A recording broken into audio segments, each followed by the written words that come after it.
All right, so now we have PC1 can communicate with PC2, and that's because now we have a routing protocol.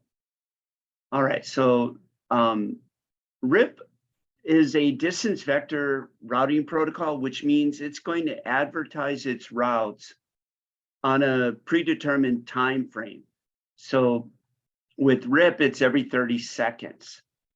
So what we're going to do now is we're going to undo the RIP and use another one, a link state protocol, which is the OSPF, which stands for open the shortest path first. So that's a different routing protocol. Now remember, a link state will advertise its routes whenever there's a change in the state of the interface. So if it goes from up to down or down to up, that's when it will update. So let's go into router 1 first. And what we want to do is go into the configure terminal. And then to undo the RIP, you just do no router RIP. Okay.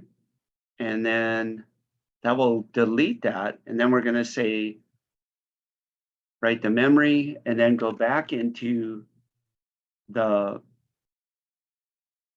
configuration terminal. And on this one, what we want to do is type router OSPF, and we have to define a zone. So we'll just define the whole zone as a zone 1. And then we're going to say network is 0.0.0.0 with the subnet mask 255.255.255 for area 0. Okay, so basically what that does is says, tell everybody about every network that you know about. So it's a lot easier to write OSPF. So let's go over to R2 and do the same thing. So if you select R2, we're gonna do conf t, no router RIP.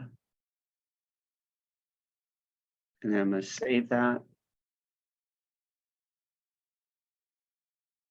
Conf t, and then I'm gonna do router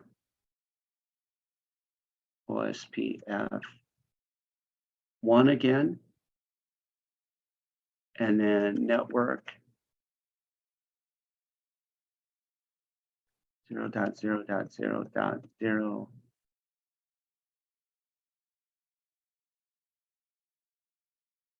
and area 1 or area 0, sorry. Okay. And that says it's loading all of that information. So now I'm going to write the memory. And now if I go over to PC1 and just try to ping it again across, so I'm going all the way across and then back. This should, now it might time out because it's going to figure out how to get there with the areas. And then after the first time, I'll have full connectivity. All right, so then you want to take a screenshot of that. So then if I come to PC2 and ping all the way across to PC1, I have full connectivity. All right, and then there's some review questions on the lab. You may have to look through the PowerPoints to find the answers to that, or you can always look them up online if you'd like.